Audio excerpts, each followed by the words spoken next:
produce for their own plants? Cocoa and Dufferin? You saying they buy from other batching plants? Through the chairman to council, I'm sorry, I'm confused. This is for us to drive, this is the price that we pay when we drive to their facility, pick it up and put it in our truck.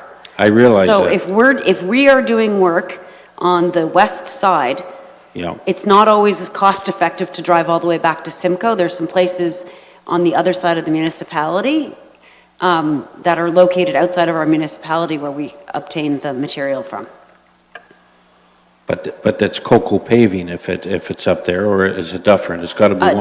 Dufferin's got about 2 or 3 different locations, and Cocoa's got about 3 or 4 that we have the ability to pick from. So it's just those 2 that we're dealing with. That's in this particular case, they're the only 2 that submitted bids for this.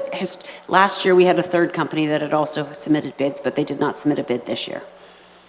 Okay. My question, I guess, again does any one of Cocoa or Dufferin have a plant in Hagersville, or I think there's one in Brantford, am I right? Through the chairman, there is one in Brantford. I'm not sure if there's one in Hagersville off the top of my head. Okay, thank you. Further questions with respect to this report? If not, I need a mover and a seconder.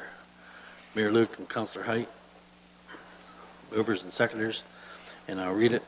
That's staff report PW 18-35, the award of contract PW 1805.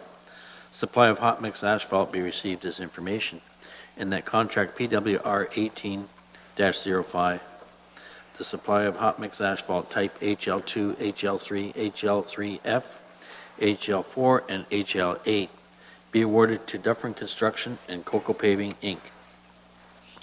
And further, that the General Manager, Public Works, be authorized to execute the contract agreement. Those in favor of the recommendation? Carried. Thank you. Now we'll go to page 37 of the agenda package, and this is a report the clerk, Deputy Clerk is going to give. It's with respect to 26 Ferris Street, Turkey Point. It's an encroachment issue. Deputy Clerk. Thank you. Through the chair to members of committee. This report is related to an encroachment application in Turkey Point. By way of background, this issue came forward due to the resident building a deck without receiving a permit in advance. The encroachment is minor and represents a foot of overhanging deck for the length of the structure. While the area overhanging the road allowance is minor, the encroachment policy that we have is very clearly does not allow any new encroachments, as it is to deal specifically with pre-existing historical illegal structures or fixtures on county property. I will conclude by saying that while council can make any decision they desire upon this matter due to the county policy, staff needed to recommend refusal. And with that, I will respond to questions and may have to look to my colleagues as I did not write the staff report, so I will do my best. Okay, questions to the Deputy Clerk? Noel Height, Councillor Height. Thank you, Mr. Chair. Do we know if this was a replacement deck? It says here that it was built after. Was there an existing deck before this? Who would have that answer? Through the chair, to my understanding, no. My understanding is that it is a brand new deck. It was not a replacement deck, is my understanding. It was not. Okay, so if you look at the diagram on page 41, it says new front deck. Sure, could be new because they ripped the old one out, is what I was thinking. Yeah. But now, do we do encroachment agreements for airspace? Because technically the deck is not in the right-of-way. It's in the air in the right-of-way. So that would cause us massive problems in Norfolk County with all of the encroachment problems we have. If you look at our GIS system, I don't know that there's a town that doesn't have an encroachment problem for buildings. So is this really encroaching on our land or encroaching on the airspace over our land? The deck itself is not in the right-of-way, on the ground. Go ahead. Through the chair, I'll start, but I may need some assistance with this one. But this was brought up because of a committee of adjustment issue. It went through there for a minor variance, and at that point when it was circulated to building, they noticed, and then they spoke to development engineering and realized that this was encroaching on the right-of-way. So my understanding is, yes, it will require an encroachment agreement if it didn't violate the policy because it is a new structure. Okay, so my last question, do we know where the pavement ends to where this deck begins? What is that measurement? Because there's a tree in front of there, a light standard. If you look at the picture, the last page of the report, or no, page 42, it gives you a fairly good indication of where the street is compared to the deck. You could probably park an entire pickup truck in there without being on the road. Through the chair, I'm not sure, Councillor Hyde, if this answers your question or not, but on page 2 of 3 of the report, it indicates the dimensions are approximately 10 feet by 24, with the edge of the deck overhanging and encroaching approximately 20 inches. Does that answer? No, I'm looking for the edge of the grass, AKA the start of the pavement, over to the deck. We know the deck overhangs onto our right-of-way by a whopping 20 inches. I'm sorry, I do not have that. I can get that for you. No? Okay. Thank you. Further questions? Okay, the recommendation suggests denial, so do I have a mover and a seconder for this? Yes? Councillor Height? I'm not going to move the denial. I'm going to move that we approve this, Mr. Chair.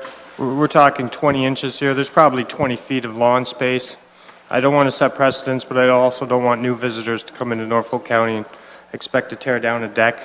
I'm sure our policy would have charged them double for the permit, so they've paid a penalty of some sort. Okay, Councillor Height's made a motion to approve.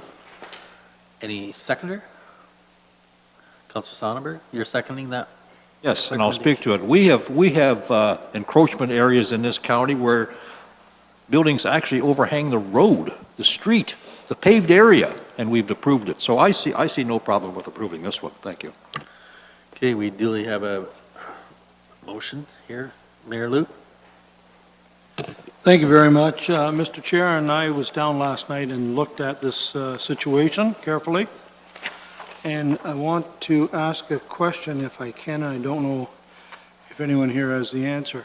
Certainly, Committee of Adjustment have not made a decision until we deal with this encroachment, application for encroachment, I guess we'll call it. They need a minor variance, I assume, from front yard setback because the footings and skirting of this deck are almost right on the property line. Does anybody know, Mr. Baird, I looked this morning in Resort Residential for setback in the front yard, but I couldn't find any in the RR zone, so I don't know if the setback is 10 feet here or what. Through the chair, generally a setback's about 6 meters, but in a resort residential area, I'd have to double check, pull up the zoning. Okay. The fact of the matter is, it's on the line, it's over the line, but if council so decides that it's on the line and it's not going to require an encroachment, it clearly doesn't meet the setback provisions anyway. So I think the Committee of Adjustment is just wanting to know what council's position would be in this regard. Okay. Thank you, Mr. Chair. It is a nice deck. It was built in the fall. It looks brand new. But people need to check these things out before they start putting stuff into the road allowances. Thank you. Councillor Wells? Mr. Chair, if this should happen to pass, will this encroachment be on the deed so that new owners would know that? Deputy Clerk? Through the chair, yes, it would be registered. Further questions or discussion? No. Okay, I'm going to call the vote. First of all, I'm going to get the Deputy Clerk to read the approval. Okay. I have some language here for the motion of approval. So moved by Councillor Height and seconded by Councillor Sonnenberg. That staff report CAO 1819 regarding an application for encroachment agreement located at 26 Ferris Street, Turkey Point, be received, and that the Corporation of Norfolk County execute and register an encroachment agreement with Julie and Harold Cowenberg, being the current owners of 26 Ferris Street, Turkey Point, said property being legally described as Lot 135, Plan 190, in the geographic township of Charlotteville, Norfolk County, to recognize the edge of the deck overhanging and encroaching approximately 20 inches over the property line upon the Ferris Street road allowance, and further that the applicant pays all costs associated with the encroachment application, including the registration of the agreement, and further that the necessary bylaw authorizing the mayor and county clerk to execute the said encroachment agreement be presented to council for adoption. Is there anything in there that says it has to meet the building code specs? No. Councilor Black, Did you say, Mr. Chairman? is there anything in there that says that it has, the deck construction has to meet the Ontario Building Code? Okay. It is? Okay. Yeah, Councilor Black? Okay, I just wondered if you were asking my question. No. Yeah, I just wondered, does this have to be, do all encroachment agreements need to be renewed on a regular basis? So on this one, like, once it's there permanently, or do they come back every so often? County Administration Officer? I'm hoping Mr. Baird knows the answer to that question as it currently is. I can tell you that would be a medium-term project of our new county solicitor's office to take a look at that. There is most certainly a best practice, and I don't know if Norfolk County engages it. But currently, when we do our encroachment agreements, do they have a time limitation on them, Mr. Baird? Do you know? Through the chair, Mr. Cribbs, I know the tendency is not so much about the encroachment as it is to have it registered on title and to have the additional insured. So should something occur There it is. on that, the county's protected. We don't want to make this an exercise that it's, renewable every 2-3 years, particularly if it's built form. That was an excellent answer from Mr. Baird that does address some best practices. Okay, thank you very much for that. And actually, Mr. Baird did raise another issue, which I was wondering about liability. Do the owners have to carry liability and name the county? Deputy Clerk? Through the chair, yes, as per the policy, the property insurance on a replacement cost, basically it's a $2 million liability Okay. insurance general. All right, and then, of course, that's up to the homeowner to make sure that that's renewed every year. Okay, thank you. Mayor Luke? Another question, Mr. Chair, and thank you for letting me speak second time. The motion on the floor, through to Mr. Baird. What is the minor variance application? What's that cost? $700? I'm trying to remember. $750? Do you know off the top Through of the your chair, off the top of my head, it's in that range for sure. I can confirm that and let you know here shortly. But that's okay, it might be $850. So here we have, for the sake of 1 foot 8 inches, we have somebody that's willing to pay $850 or 800 or 7, I don't know. Will be paying for an encroachment agreement, will be paying for registration on title, and most people, I think, have 2 million insurance anyhow, liability, some maybe still have 1, should have 2, I'm told. Pretty easy to go get a building permit and build it the way it should be. I'm really struggling with saying it's okay, folks, to build things without permits and to build them without the setbacks, and it's okay to encroach. I know it's not anchored on the ground, the 1 foot 8 inches, the 20 inches, but it is still encroaching on the road right away. And it is a beautiful deck. But, Mr. I'm really struggling with this, that this is the message the county is going to put out there. Just go ahead and do what you want. And I will say this in defense of these folks, they're willing to put some money up to keep their deck the way that they've had it built. So, again, I'm struggling with this one. Thank you. Mr. Mayor, I can share with you that a minor variance application fee is $1,406.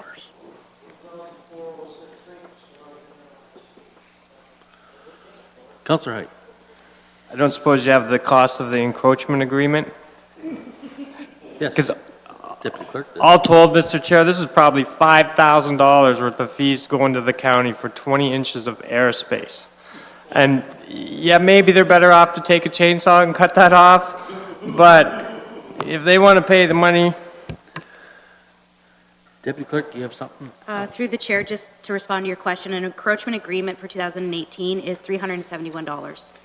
The legal fees? Through the chair, I may need a few minutes to calculate that. Okay, so you've heard the recommendation that was read by the deputy clerk. I'm going to call a vote. Those in favor of approval? Those opposed? It's approved. Carried.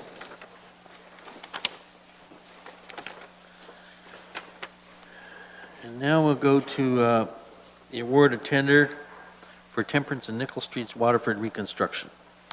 Ms. Robinson. Through the chairman to council, before you is the tender award for Temperance and Nickel Street.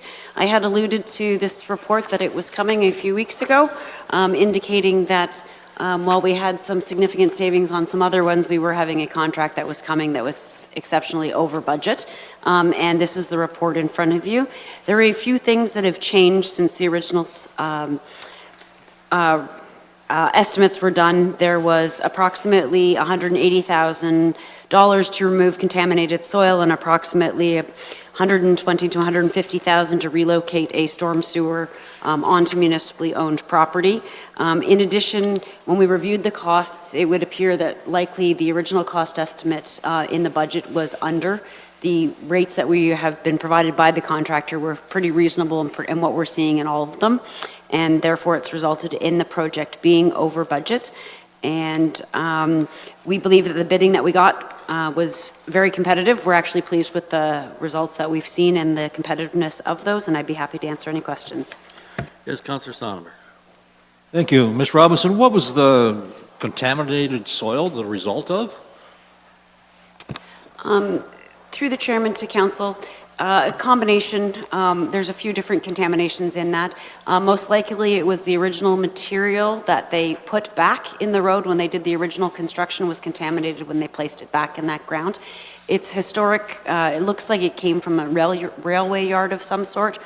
And it was used to backfill the road. It's nothing that's leaking or causing any grief, and it's only located in the road. We're no longer permitted to put it back in the road, so once we take it out, we have to take it off-site and import material. But it doesn't cause anybody any problems while it's sitting there now. It's just something we have to deal with when we're doing construction. Councillor Brunt. Thank you, Mr. Chairman, through to Lee. Lee, Valley bid this project, I assume. Is that what the 1862 report is? He bid the job for engineering? He was the engineer that was awarded the project, yes? He bid it. It was a competition to do the job, was it? Yes, for the engineering work, yes it was. Okay, and so I assume you did some test holes. Is that how you found this material? Yes, it was. Okay, and it's, you say railway material, and there's no way, okay, I guess. My only comment on this, Mr. Chairman, is, if I may, is that you look at it, and here we go again. You know, we're putting in parts of this project, curbs, sidewalks, I assume, that did not have any. I believe I read that in the report. But the big thing is, if you look on page 49, big change in what we need from the Roads Reserve Fund that doesn't exist, $450,000. You know, these are the things that are killing us, as far as I'm concerned. That's why our reserves are where they are. And I just don't understand why we continue to do that. But anyways, I'll leave it at that. Thank you. Mayor Luke. Mr. Chair, I'm going to move the recommendation that's on top of page 47. Okay. Councillor Black. Seconder? Can I get a seconder first? Councillor Sonnenberg? Okay. Oh, yeah, just a question, Mr. Chairman, through you to Lee. Is it possible to reduce some of the costs by not putting in, what is the difference in cost between kind of a rollover type curb and a full curb? Or what type of curbs are actually going in here? Through the chairman to council, I don't know off the top of my head the type of curb, but there is an insignificant difference between the cost of rollover curb versus barrier curb. It's actually about the same amount of concrete. It's just one's squished down and one's upright. They just use a different form on the curb machine. Okay. And secondly, is there an opportunity to split these two? And do temperance this year and nickel next year. Through the chairman to council, as indicated in the report, there is not the ability to do that. It's been bid as one, and if we try to split that out, if council is desirous of doing that, I would recommend that they cancel the award and then we reissue a tender under a new indication. To be clear, there are sidewalks, et cetera, on all of these roads, and they are being replaced. We're not adding any additional features to these roads as part of the reconstruction. Mr. Chairman, I guess I'm having difficulty with this too, and I'll tell you why. And this council approved roughly close to $3 million worth of roads in Simcoe during their capital budget, and then all of a sudden in the operating removed it. And now we're looking at going over budget by nearly $1 million. Like, the two don't match up to me, and I don't understand, how that happened. I guess I shouldn't equate those two, and I don't think I'm going to, but it's bothering me. Councillor Height. Thank you, Mr. Chair. Through you to Public Works, is this where we had the storm sewer problem where the gentleman came in to speak of that issue? Through the chairman to council, I would love to say that yes, but no, in fact, it's a place where we found another place in Waterford where we have storm sewer on private property. Okay. So in which one of these roads had the contamination under them? Because we're doing two projects here. That's correct. I believe the contamination is in Temperance. It's on Temperance? Yes. So, and you say there's no way to split it, you could retender it? We would, due to I'm going to say the legal contractual obligations that we have from the way we did this, we don't have the ability to remove one of the roads Okay. without retendering the entire project. Okay, and would that be a big headache? Or you already have the stuff, so would it be easy to do? In order to retender it, given this time in the season and that sort of stuff, we're probably looking at cost increases to retender it at this point. Most of the contractors are pretty busy at this point. Okay, thank you for that. I know the Waterford councillor was very generous earlier. This could help me with a bridge, Mr. Chair. Don't forget it. Mayor Luke. Well, Mr. Chair, the concerns that are raised here and the difference in the budget and the tender is certainly a concern. There's no argument here.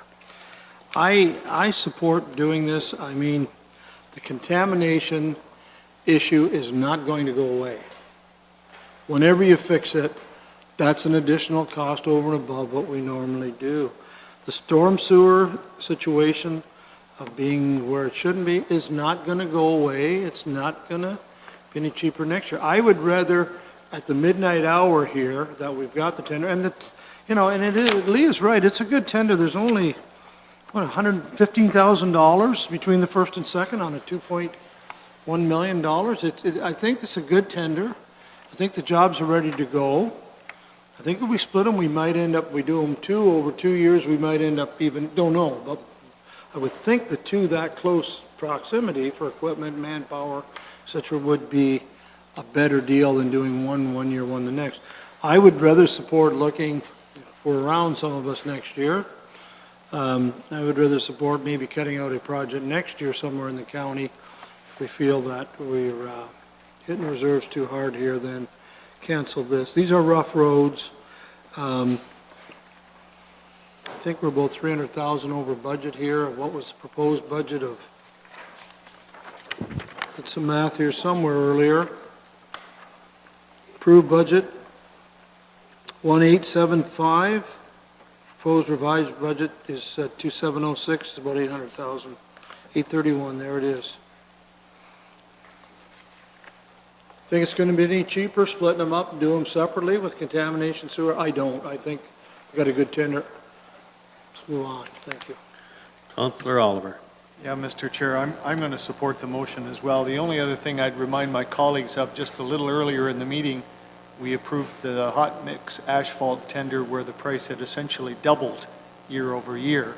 we may be seeing some of that with this, when it was pre-designed by Valleys perhaps a year, year and a half, 2 years ago, and yet the contractors were bidding on what they expected was going to be the price of asphalt, and this is new streets. So you combine that cost increase that we had no control over, along with the contaminated soil thing, the storm sewers thing. It's hard to take, but it's reality, and I think we have to go ahead with it. Anything further? So, it is moved by Mayor Luke, seconded by Councillor Sonnenberg, that report PW 18-34, the awarded contract PW 18-62, Temperance and Nickel Streets Waterford reconstruction be received as information, and that a bylaw be prepared authorizing the General Manager of Public Works to execute a contract with the firm of Elgin Construction Company for contract PWE 18-62 in the amount of $2,176,870.65 excluding taxes.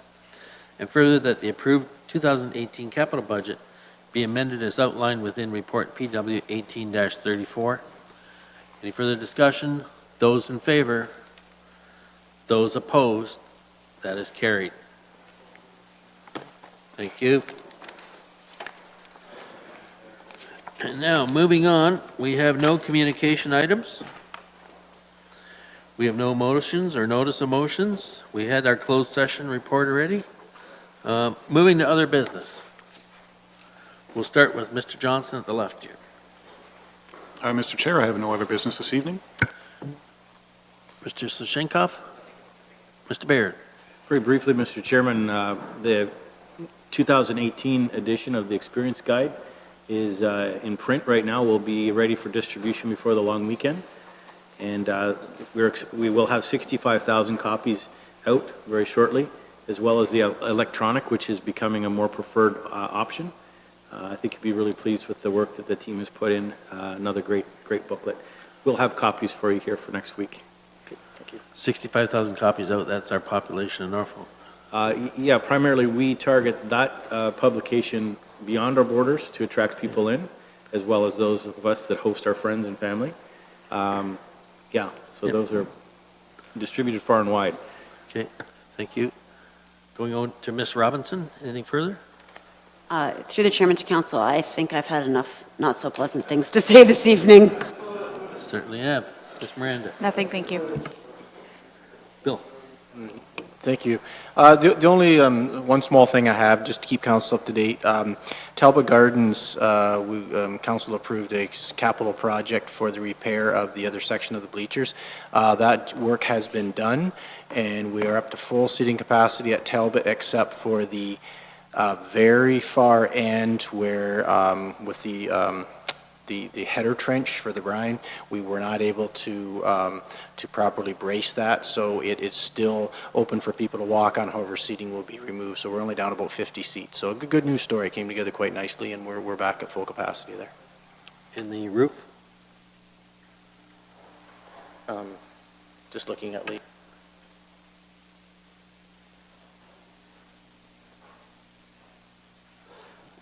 Through the chairman to council, I will have to follow up with staff to find out exactly where we stand with that contract. It is scheduled to be completed this year, though. Okay, thank you. Deputy Clerk? Mr. Cripps? Nothing this evening, thank you. Okay, we'll start with Mr. Councillor Height. Thank you, Mr. Chair.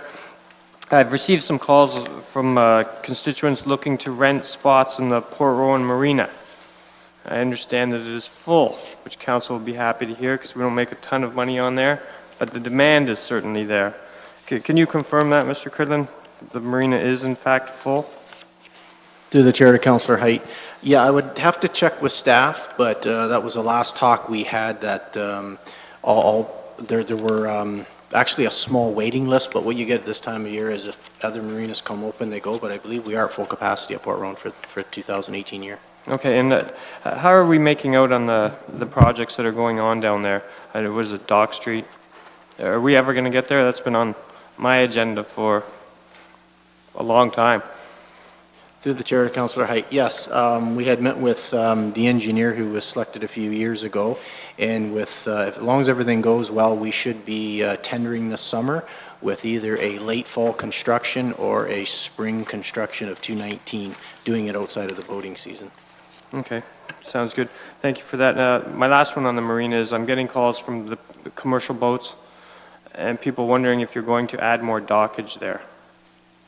I know when the docks went in last year, it was very late, and I hope that's not a repeat if we're going to extend more of those finger docks.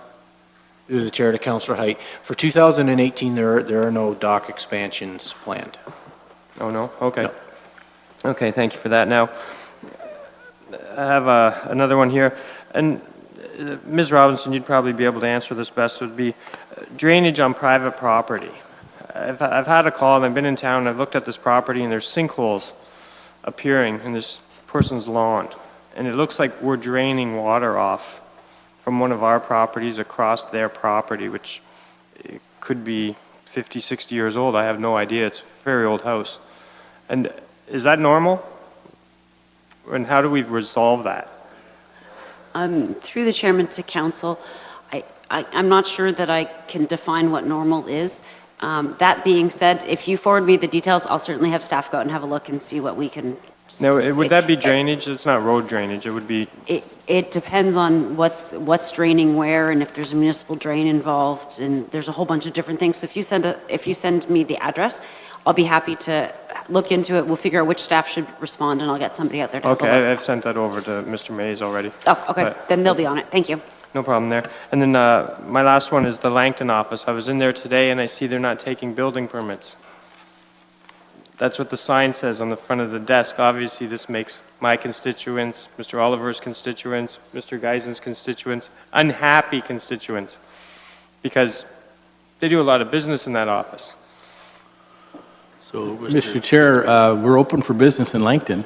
The sign In says, fact, we've added a new division assistant to help us cope with some of the workload. the sign says otherwise. I will look into it first thing tomorrow, because that is certainly not the case. I shared some statistics with Councillor Geisens last week that showed all the permit activity.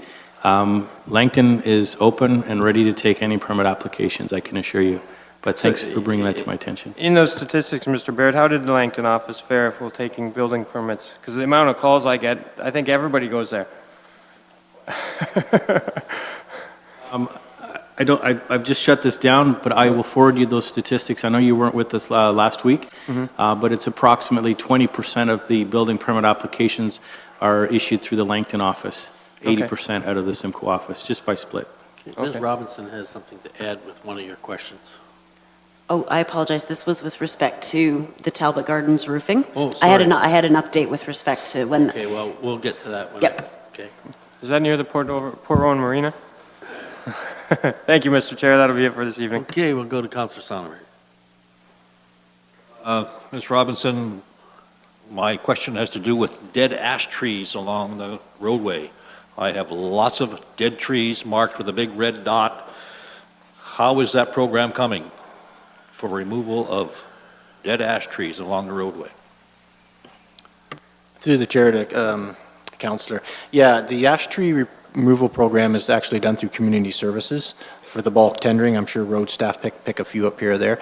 And yeah, we're in line for a tender to be out shortly and for removal this fall. I think I believe it's phase 2 of three stages. So yes, we're working away and it's coming together. I think the last couple, putting them out in a bulk tender like that, we've got some pretty decent prices, a couple $100 a tree, stumping and everything. So we're in good shape for this fall. And does the property owner adjacent to the tree have first rights to that wood, or how does that policy work? Through the chair to the councillor, I'm not sure. I'm almost thinking part of that tender, and I'll have to ask staff. Sometimes the contractor will take the wood, but I'm not sure on that. I can get back to you on that. Councillor Wells. Other business. 0. Councillor Geisens. Councillor Black. Mr. Chairman, thank you very much. Council, as you recall, appointed me to the Poverty Action Partnership Haldeman Norfolk Committee, and at the last meeting last week in Caledonia, it goes back and forth from Simcoe to Caledonia. We had a presentation by the Ontario Dietitians and Public Health in regards to income solutions that are needed so that everyone has the money they need for the cost of living, including food. And in your information package, I included a copy of the flyer that they were distributing. And basically, it is kind of a lobby effort, I guess, to the provincial politicians.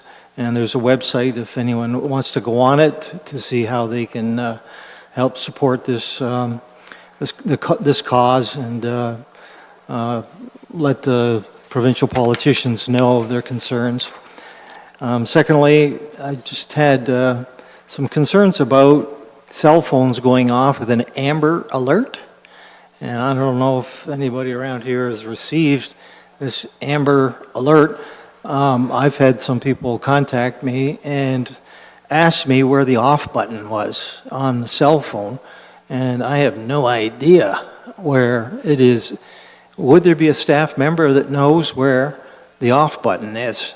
If someone does not want to receive that amber alert, as I can see where it'd be rather intrusive, and they indicated, I think the amber alert they got was someplace like up north, 600 miles away. Would a staff member know if there is such a button?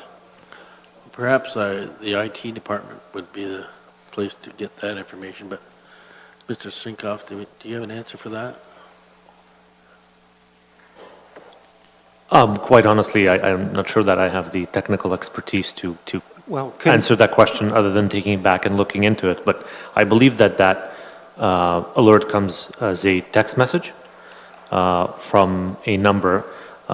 So the ability to block that particular number and whether one should desire to block that particular number is quite honestly something I'd have to take back and look into. Could staff find that out? Because I've got some people asking me that, and I said I'd see if I could find out if there is a solution. So if you could look into it and get back to us, I'd certainly appreciate it. Perhaps we can get an internal memo sent around. Okay. Thank you. Councilor Broughton? Thank you. Thank you, Mr. Chairman. Our information package, I have the first one there, I guess it's duplicated. The Honorable Catherine McGarry about the busing project. Can somebody, and then Nikki, I guess Bill through you, Nikki on the back page identifies this $765,000 over 5 years. Is that a given or is that just a maybe? I guess that's my question. Through the chair to the councillor. Yeah, it is doubled up. We had gotten information from the MTO of the funding, our application being accepted, and got the information package memo together for council tonight, and then somewhere along the lines, the clerk's office had received the letter from the MTO, so it is doubled up. To answer the councillor's question, yes, our application has been accepted for the $765,000 for 5 years. However, we still have to get more details from the province on how they're going to lay it out and what they need for us in an agreement and stuff. So it's the information is a little premature, but we wanted to not have council, blindsided to be in the loop. We know only about as much as we know that is in the memo here, but for everything we've heard, Norfolk's application has been accepted and more information to come. So the way I read that memo is $150,000 a year that we will get to provide this bus service, and there'd be no extra cost by the municipality, the way that memo reads. So you've obviously costed this out, are you correct? Through the chair of the council, yes. Brad Smith with Ride Norfolk has, him and Ms. Slota did a lot of work on this application, and it's calculated what it would cost us to run to Brantford and back. Okay, thank you. And my last one is roadkill. Do we pick up roadkill for particularly possums and skunks? I guess that's the main one I've been asked about. Ms. Roberts. Who looks after that? That's your department. Through the chairman to council, I guess the answer to that one is it completely depends. So if you call about a skunk dead after hours that's lying in the ditch, we're not going to dispatch staff overnight to, I'm just trying to, there's a whole variety of when we do it. So if it's not currently affecting the traveling public, we will get to it when we have the opportunity to get to it. Lots of times Mother Nature takes care of it before we get to it. And where Mother Nature has not, or it's affecting the traffic, we will absolutely go out and address it. Yeah, on the paved portion of the road is what I'm talking about. Basically, if there's smuck on the road, you pick them up. Can't hear you, Councilor Sorry. Broughton. I say if you, on the paved portion of the road, if there's one or the other there, Of significant size. you pick them up. Of significant size. We wouldn't typically remove a squirrel. No. No, The two I gave were possums and skunks, and I noticed apparently there's been a lot of skunks on the roads lately for some reason, but so we do pick them up. That's my concern. I can pass that on. Yes. Okay, thank Within you. reason. Yeah, all right. Okay, Councilor Height, you had something? Yeah, it was on the Ride Norfolk expansion, Mr. Chair. I think that's some of the best news I've had for years. We're actually expanding that program, and now we'll be able to run to Brant County. I also noticed, Mr. Crittenden, that Tilsonburg had applied. I'm assuming that our staff worked with their staff, and they got an application in, and we could possibly be running from Langton to Cortland to Tilsonburg. Do you know how much funding they received? Through the chair to Councillor Height, yes, staff had worked with them, and I do not know. I think we could go on, we could supply that or go on the MTO site. I think they did a quick tweet or blurb on it, and their dollar value was there, but I don't know what it is offhand. Okay, so when do you think the wheels on the bus will be going round and round for this new expansion? Through the chair to Councillor Height. I think what we need to do is we need to wait till we get information from the MTO and get the application moving, but staff are already working on, we have a service agreement in for our Ride Norfolk now. It might be very easy to jump on that. There are contractors there willing, they've been watching this as well. So as soon as we get more information from the province, we hope to move very, very quickly on this. Okay, good. We'll have a subway sooner or later. Thanks, Mr. Crittenden, Chair. I take it we'll be monitoring the effectiveness fairly closely for the bus to Brantford and that? Yes, it's my understanding that when we get more information from the MTO, probably monitoring or updating data collecting will be a big part of their fulfilling their application needs. And with that, we'll have to get the information. Thank you. Councillor Oliver. Well, Mr. Chairman, that was going to be the only one I was going to ask a question or two about, and the questions have been answered. And I guess the only other comment I would make is to thank staff, whoever it was that came up with the idea of applying for that. That's a service that we have heard about over the last number of years as being necessary. So I'm sure we all appreciate whoever it was that, well, you've told us, I guess, Bill, Nikki and Brad. So thank you. And Mayor Luke. Well, Mr. Chair, I have 4 items here, and I'll be real quick. This past Saturday, Councillor Oliver and myself attended the We Believe in Simcoe event at the Odd. Pretty amazing. Certainly we, on behalf of council, congratulated all the volunteers, and the wrap-up is this coming Sunday. I know it's a long weekend, the May 24th weekend, but Sunday evening, around 8 o'clock, they'll get underway, 8:30 with fireworks at the, as always, at the Calvary Church, and quite an event. If you can attend, it's amazing. Just a reminder, we brought this up before, but very, very shortly, we will start our furniture and appliance pickup at the curbside. It starts in Ward 5, goes on to Ward 6 and 7. It certainly includes with 3 and 4 and Wards 2 and 1. Starts May the 29th, not far away, not next week, but the week after in Ward 5 of the former town of Simcoe. Just wanted to remind folks of that. 2 things in the information package I want to touch on, Mr. Chair, if I may. One question for Lee Robinson, and you will see that we have on page 36 of the information, I have two questions. Information package, we have our program this year for tar and chip and gravel and shave and pave. What percentage more of road work, surface treatment are we doing this year compared to last year? Based on these maps, it seems like we are really making some progress here. Through the chair, could you just comment on the amount of road work we're doing? Have we ever done this much? Through the chairman to council, we've been very fortunate this year that we've, as council will recall, we actually removed some of the tar and chip money and put it in the urban resurfacing for 2018. So we're actually doing slightly less tar and chip. But with some improvements and some investments that we've made in equipment and staff training, we're actually able to accomplish more with less. So we are doing a little bit more gravel resurfacing this year with respect to the tar and chip program than we have. We've been actively working very, very hard to improve the services, et cetera, and to stretch our money as far as we can. And we're very, very pleased with what we've presented. We think that we've done a really good job this year at being able to accomplish as much as possible, preserve a lot of our assets, and be able to have a better end product for all the ratepayers in Norfolk County. And my second question through you, Chairman Columbus, the micro-surfacing, quite a bit in Delhi, Long Point, Port Ryerson, Port Dover, all over. What exactly is the micro-surfacing? It's the entire road is surfaced with that black tar. Could you just let me know exactly what, I've had an inquiry about this. I would like to respond. Certainly.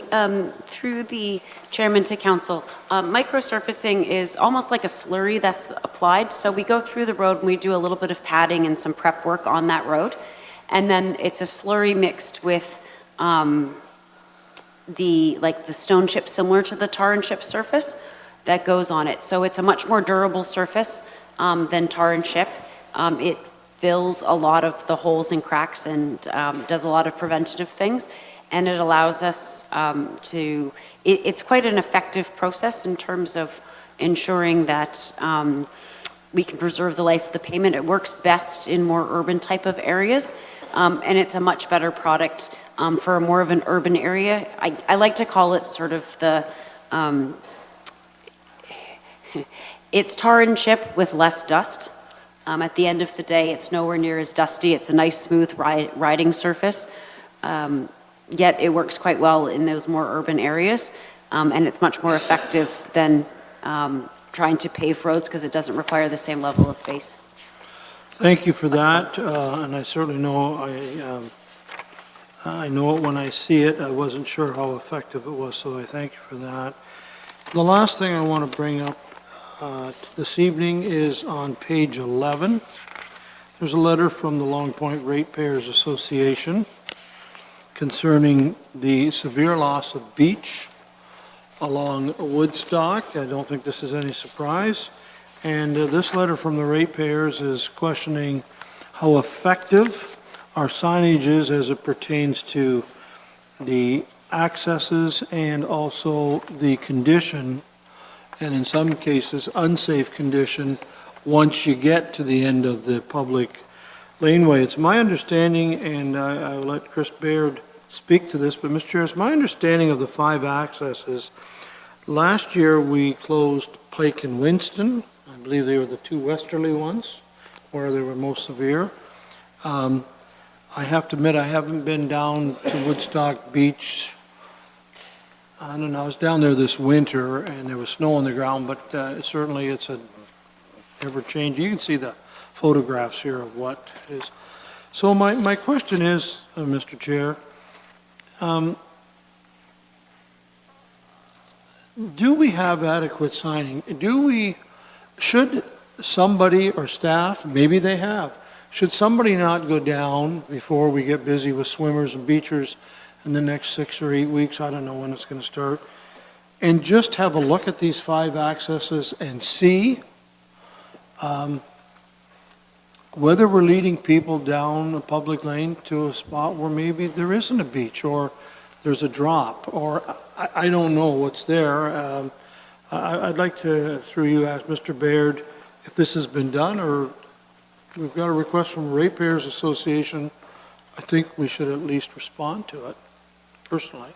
Okay, I believe, Mr. Baird, is this your department? Sure. Well, Mr. Chair, I'll just help to get the discussion out for listening. It's really, it's our Public Works colleagues, the road staff, and I'm thinking a year ago today when the situation became first obvious, they had put up snow fencing, closed everything off to keep people from going further. We can't stop people from walking across private property to the beach. I would agree that this year it's particularly bad. Perhaps what might be required is to remove some signage that might arbitrarily lead visitors to the beach through those access points.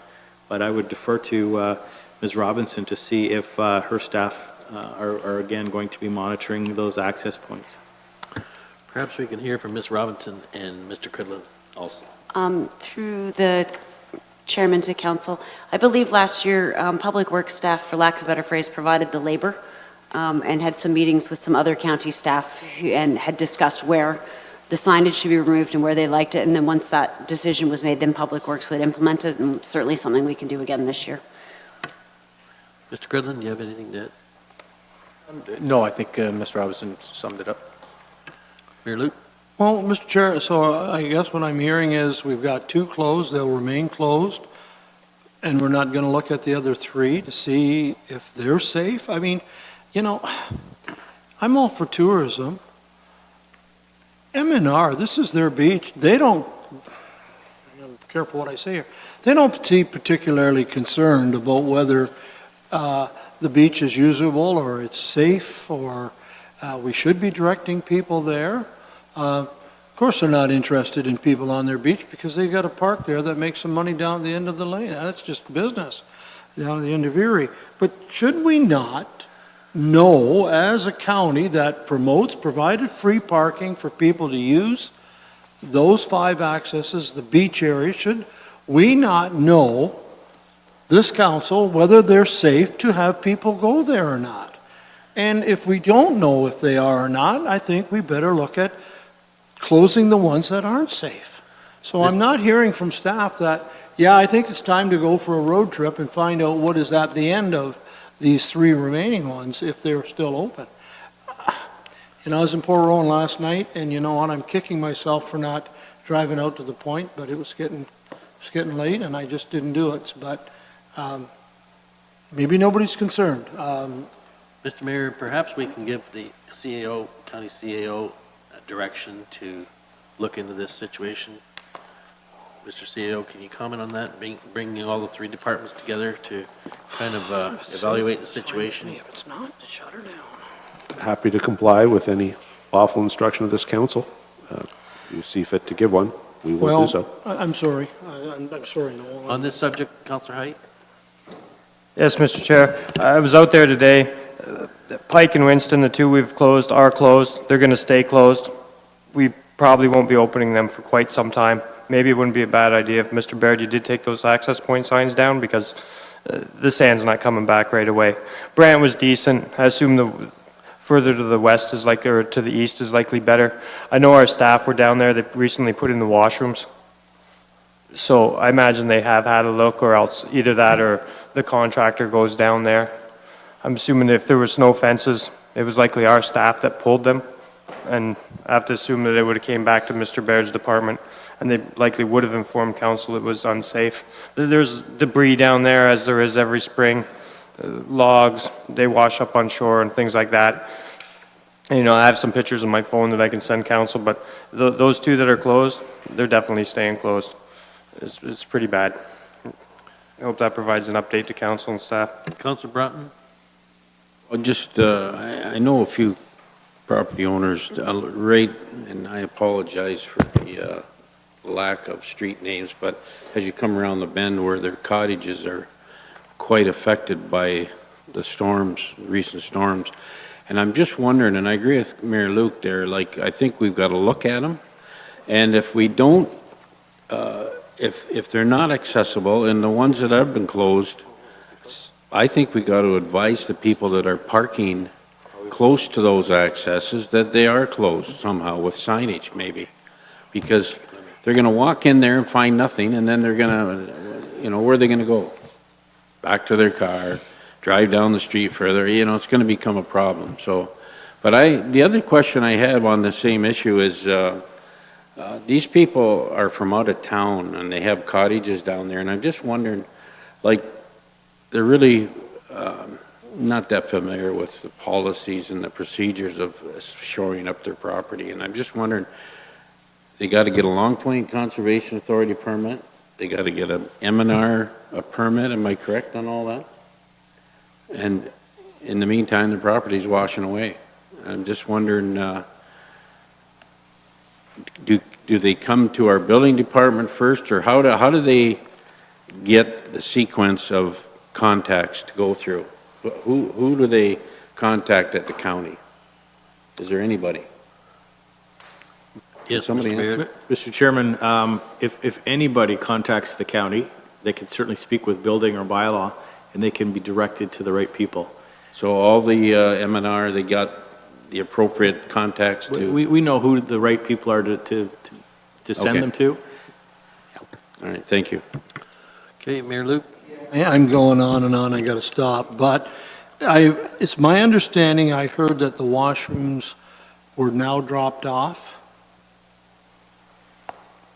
Has our staff Yep. dropped them off? So have they dropped them off of the three, I'll call it easterly public accesses?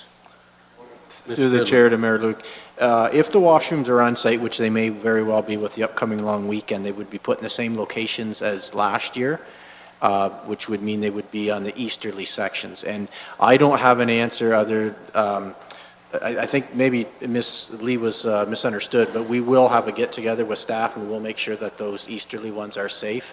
And all I'm saying is I feel a little silly. Staff, if they've dropped the toilets off the accesses, they would have checked because there's garbage cans and things to put up. And I personally haven't heard anything about the accesses being in dire shape. But and Councillor Height, I think, backs us on that. But staff will, as early as tomorrow, between Ms. Robbins' group and mine, will definitely go down and have a visual and make sure we're safe here. Well, we're getting somewhere now. I'm starting to feel a little better. I would think if the county drops off washrooms, wash stations at public accesses to a beach area to encourage people to swim, that means that the county has deemed that they're leading people to a safe place, not to somewhere where somebody's going to fall and break a leg or their neck. So until I hear different, I assume that 3 of those access places are safe for the public. And if they are, that's fine. There's no argument from me. I just think we should know what we're doing. Thank you.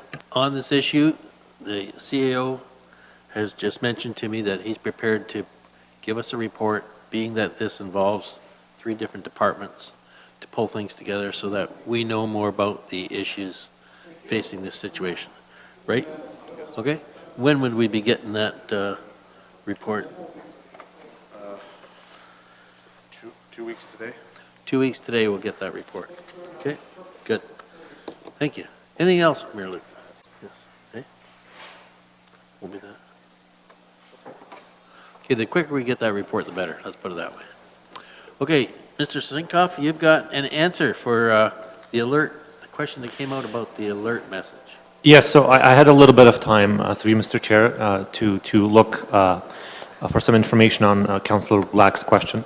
And I go to the place where I get most of the knowledge that's sitting inside my head, and that is Google, of course. The Canadian Radio, Television and Telecommunications Commission is the regulatory body that pushes out broadcasting telecommunications and oversees that type of stuff. So they very intentionally, in the way they designed it, prevented the ability to suppress those kinds of messages. And it's not specifically just to Amber Alerts, but any emergency-related communications, be it a natural disaster or sort of an area that's undergoing a situation where there's a danger to life and safety, the ability to get that communication to citizens. And so there was quite a bit of a backlash on that type of of a sort of a mandated, a forced approach, and so cell phone providers were directed not to be able to suppress those types of messages, so there's actually no way to do that in Canada. I wondered if, can you just either shut the phone off or the volume down? Would that suppress it, or does it override even that? There's some things you can do as far as notification settings in your own sort of personal setup on the phone surrounding making it silent, but my understanding that it's very difficult to do that as well, because the whole point is for that alert to sort of Oh my trigger some gosh. sort of a response from the individual.